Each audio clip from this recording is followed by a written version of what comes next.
Walene, walene, walene. Abeta, bune moya gudo. Abeta, bujo ditiane. Walene. አሁን የምገኘው በካፋ ዞን ማንኪራ ነው። የማንኪራ ቡና ነው። ይሄ የቡና ጫካ ነው እንደምታዩት። ዋው ዋው ዋው ይታያችኋል። በጣም የሚገርም ነው። ይሄ አሁን ዛፉ ላይ ያለ ሌላ እንደገና እጽዋት ነው። ከዚህ ከእናት ቡና ጋር የተዋወቁት የዛሬ 37 አመት ነው። ስለዚህ እንኳን ደህና መጣችሁ። ከታሪክ ጋር መጨባበጥ ነው ለእናንተ። መቶችን እናት በአሁን ሰዓት እድሜዋ ከፍ ያለው በዘረመል ጥናት እቺ ነች።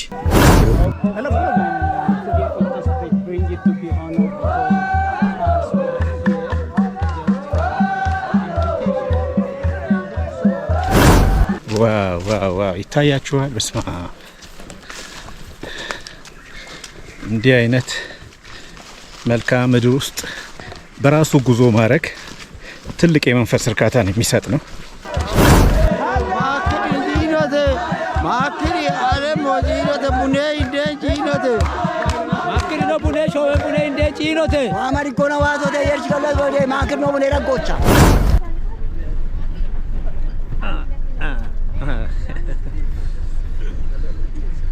ሰላም ጋሺ እንደምን አለ?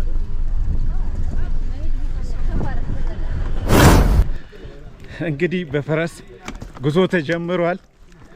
ኦ ማይ ጋድ! ከዛ ለማስቆም ገመዷን ነው የሚይዛት።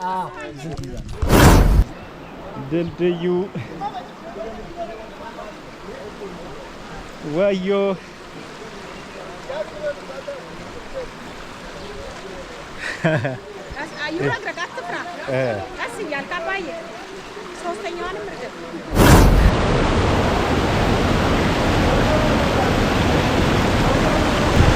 የፕሮግራሙ አዘጋጅ አስቻለው ጌታቸው ነኝ። የዩቲዩብ ቻናሉ ሰብስክራይብ ይደረግ።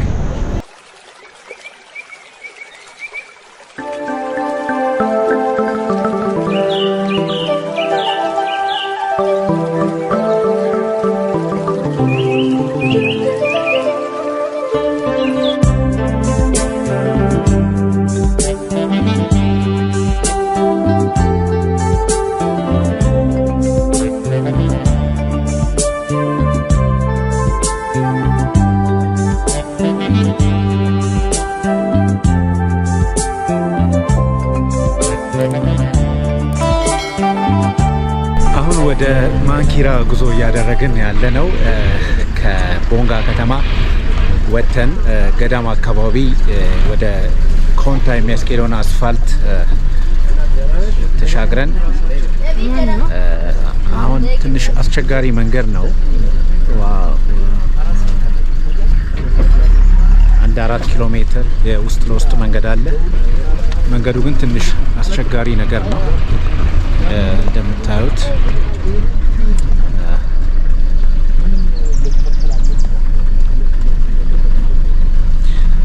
ከዘነበ ግን የምንመለስ አይመስልም። ከባድ መንገድ ነው።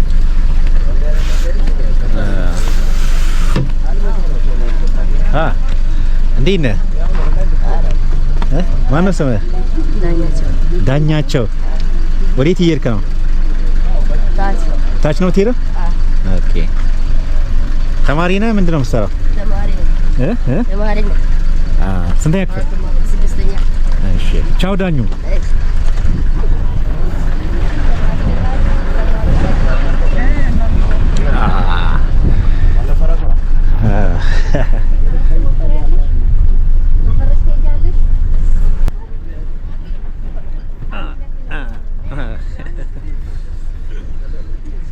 ሰላም ጋሺ እንደምን አለ?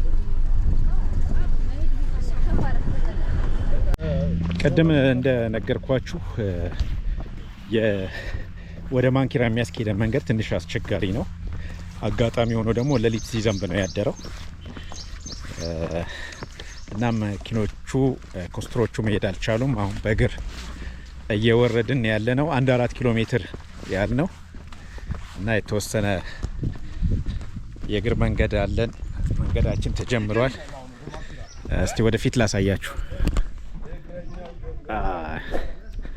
የመጀመሪያ መኪና ላይ ነበሩ፣ ትንሽ ራቅ ብለዋል። ካሜራ ውስጥ የምታዩት የቱሪዝም ሚኒስቴር ባልደረባ አሌክስ ነው።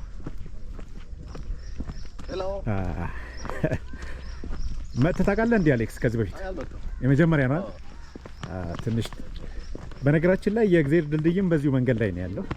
ትንሽ ገባ ብሎ የምናየው ይመስለኛል።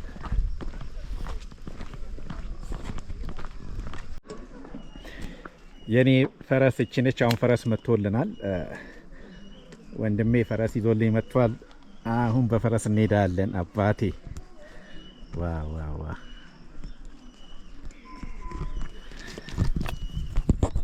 እንግዲህ እንዴት ነው የሚወጣው ነው ትላለ።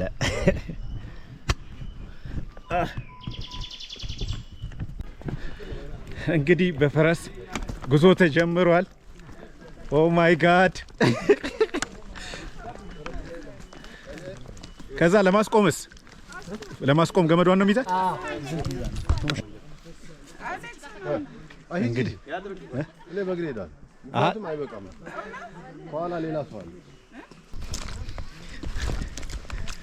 ወዮ ወዮ!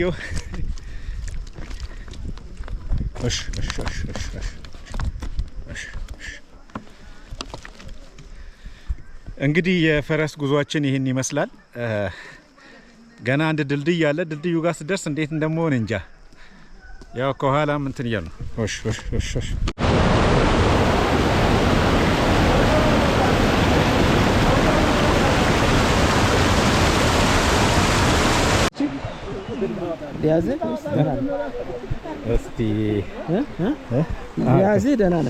እስቲ ቆይ ልሞክር እያልኩ ነው። ኦ ማይ ጋድ ትላለ።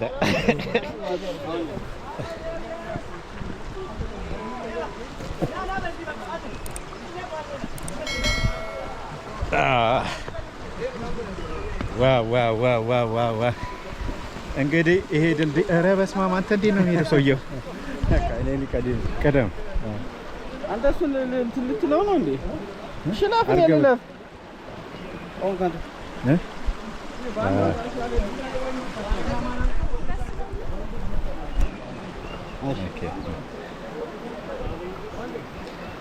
ድልድዩ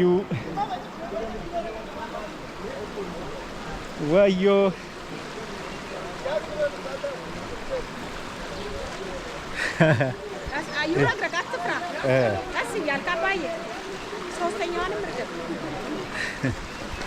ወይኔ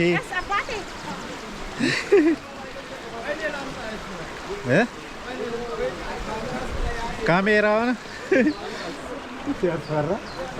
መሀል ላይ ግን ቢደርቡበት አሪፍ ነበር። አንበሳ ያኛው ይሻላል።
አሁን የምገኘው በካፋ ዞን ማንኪራ ነው።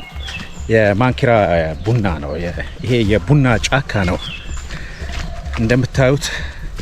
ዋው ይታያችኋል። በጣም የሚገርም ነው። ይሄ አሁን ዛፉ ላይ ያለ ሌላ እንደገና እጽዋት ነው። የሚገርም ነው። ዋው በጣም የሚያምር ገነት የሆነ ስፍራ ነው። በዛ ላይ እንደገና የቡና ጫካ ነው የምናየው። በጣም ይገርማል። እና እዚህ ቦታ ላይ አሁን በእግራችን የመጣ ነው። ቅድም አይታችኋል ድልድዩ ራሱ እንዴት እንደሚያስፈራ መንገዱ ትንሽ የመሰረተ ልማት ችግር አለ። ያው ከዚህ በፊትም ነግሬያችኋለሁ ሀገራችን ላይ ትልቁ ችግር የመሰረተ ልማት ነው። ግን ትልቅ ሀብት ነው ያለን። ይህንን ሀብታችንን እንዳናቅ እስከዛሬ መዘግየት የለብንም። እንዳናቅ እያደረገን ያለን በጣም ብዙ ለቱሪስት መስህብ የሚሆኑ መዳረሻዎች አሉን። ብዙዎቹን አናቃቸውም ብዬ ነው የማስበው። እኔ አጋጣሚ ረጅም ዓመታት እዚህ ዘርፍ ላይ ሰርቻለሁ፣ ግን የማላቀው ይበዛል ብዬ ነው የማስበው። በዚህ ዓመታት ውስጥ ለረጅም ጊዜ ያላየኋቸውም ባለፈው ዓመት ያየኋቸው የቱሪስት መዳረሻዎች ነበሩና በቅርብ ርቀት ከአዲስ አበባ በቅርብ ርቀት ላይ የሚገኙ እና ይሄ አንዱ ምክንያቱ የመሰረተ ልማት ችግር ነው። መሰረተ ልማት በአግባቡ አለመኖር፣ እንደገና ለዘርፉ ያለንም ትኩረት አናሳ መሆን፣ ብዙ ከወረዳም ሆነ ከቀበሌ ጀምሮ ያሉ በመዋቅር ላይ የሚገኙ በዘርፉ ያሉ አካላት አካባቢያቸውን የቱሪስት መዳረሻዎች በአግባቡ እያስተዋወቁ አይደለም። በዚህም ምክንያት ብዙ የሀገራችን ሀብት እንድናቅ አልተደረግንም። አሁን ይሄ የቡና ቱሪዝም ጉዞ ነው። ሀገራችን በቡና መገኛነቷም ትታወቃለች። በርካታ የቡና መገኛ የቡና ስፍራዎች አሉ። ቡና ያለበት በተለያዩ አቅጣጫዎች ቱሪስቶችን ይዞ መንቀሳቀስ ይቻላልና ይህንን ዘርፍ ማስተዋወቅ፣ የአካባቢው ማህበረሰብ ደግሞ ግንዛቤው እንዲሰፋ ማድረግ፣ የሚመጡ እንግዶችን በአግባቡ ማስተናገድ አንዱ ለቱሪዝም እድገት ጉልህ አስተዋጽኦ አለውና ያን ደግሞ ማድረግ የሚቻለው ማህበረሰቡ ግንዛቤ ሲኖረው ነው። ይህን ግንዛቤ ከመፍጠር አንጻር መገናኛ ብዙሃን ሚዲያዎች ትልቅ ሚና አላቸው። ያን ማድረግ የሚቻለው ደግሞ ያው ማስተዋወቅ ሲቻል ነውና እዚህ ላይ ብዙ መስራት ይኖርብናል።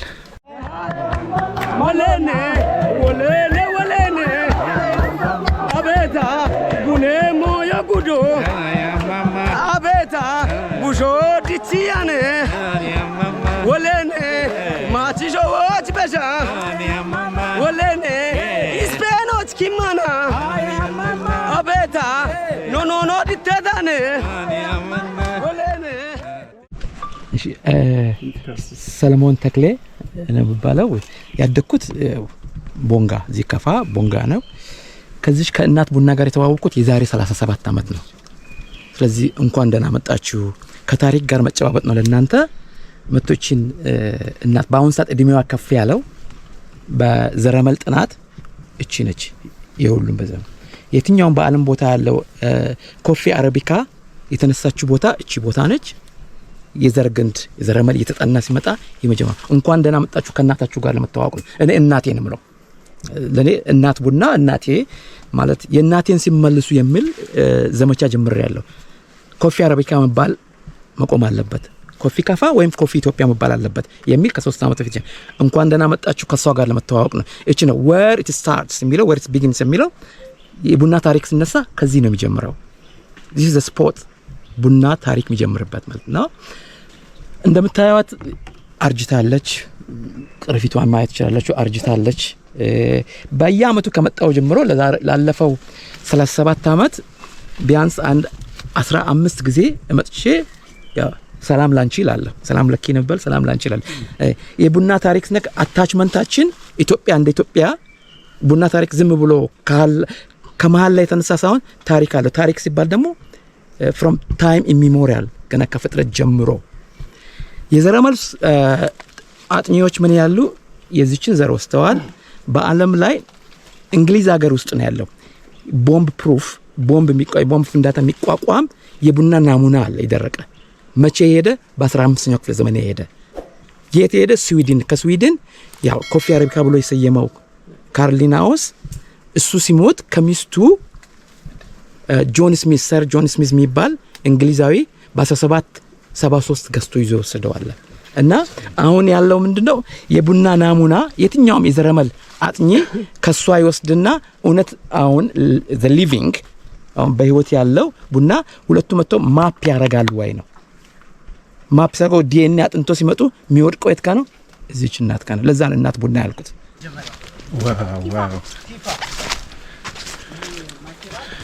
ዋው ይታያችኋል። በስማ እንዲህ አይነት መልክዓ ምድር ውስጥ በራሱ ጉዞ ማድረግ ትልቅ የመንፈስ እርካታን የሚሰጥ ነው።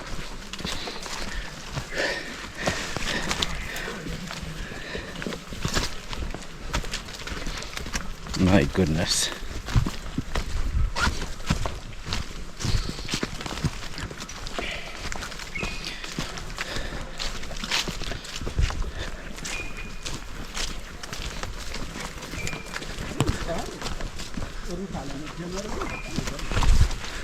ይህን የመሰለ ቦታ እንግዲህ በአግባቡ እያስተዋወቅ ነው አይደለም።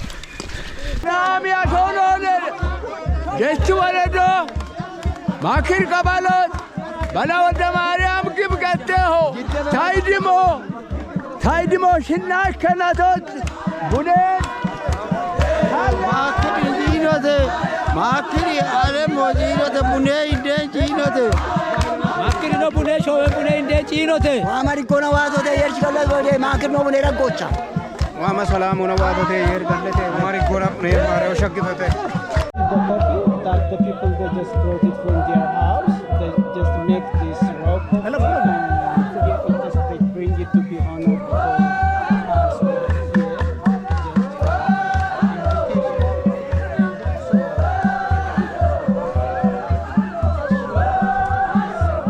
Hospitality is their excellency, and we are really honored to be just respected in this manner.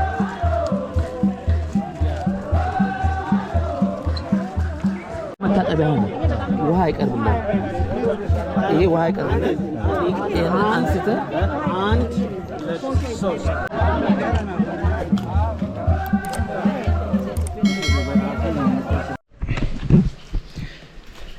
እንግዲህ በማንኪራ የጫካ ቡና የቡና ጫካ ነው እንጂ ይሄ ቡናው ራሱ ነው ጫካ የሆነው። ያው በተለይ በዓለም አቀፍ ገበያ ላይ የጫካ ቡና በጣም ተፈላጊ ነው። በጣም የሚገርመው ግን እዚህ ጫካው ራሱ ቡናው ነው እና በጣም እድሜ ጠገብ የሆኑ የቡና ዛፎች አሉ። እነዛ ለአዳዲስ ታች ላለው ቡና እንደ ጥላ ራሱ ይሆናል እና ጫካው ራሱ ቡና ነው። እንደገና ደግሞ ለቡናው ደግሞ የቡና ጥላ ነው ያለው ማለት ነውና በጣም ይገርማል። የቡና ግንድ ነው እና እዚህ እንደምታዩት አሁን ከጀርባ ያላችሁ ራሱ ጭራ ነገር ፈጥሯል። ወስማ እንዴት እንደሚያመራያችሁት እዚህ ውስጥ መገኘት በራሱ በጣም ትልቅ ሀሴትን የሚፈጥር ነው እና ይሄንን የቱሪስት መስመር አንድ የኮፊ መስመር ኮፊ ቱር በደንብ ፕሮሞት መደረግ አለበት፣ በደንብ መተዋወቅ አለበት። እንግዲህ አስባችሁታል ቱሪስቶች እንዲህ አይነት የቡና ጫካ ውስጥ ጉዞ ሲያደርጉ ምን አይነት ስሜት ሊሰማቸው እንደሚችል እና ይህንን ገበያ በአግባቡ መጠቀም ይኖርብናል። ይህን ደግሞ ስራ መስራት ያስፈልጋል። በተለይ የመንገድ መሰረተ ልማት ትልቅ ጉልህ ሚና አለው። መንግስት እንደዚህ አይነት ስራዎችን ቢሰራ የቱሪዝም ዘርፍ ላይ ያሉ እንዲያስጎብኝ ድርጅቶች ደግሞ እነዚህን አካባቢዎች አውቀው የቱር ፓኬጅ ቢያዘጋጁ ሀገራችን ከቡና ሽያጭ ብቻ ሳይሆን ቡናን በማስጎብኘትም ተጨማሪ ገበያ ልታገኝ ትችላለች እና እዚህ ላይ ስራ መሰራት አለበት የሚል መልእክት ነው ያለኝ።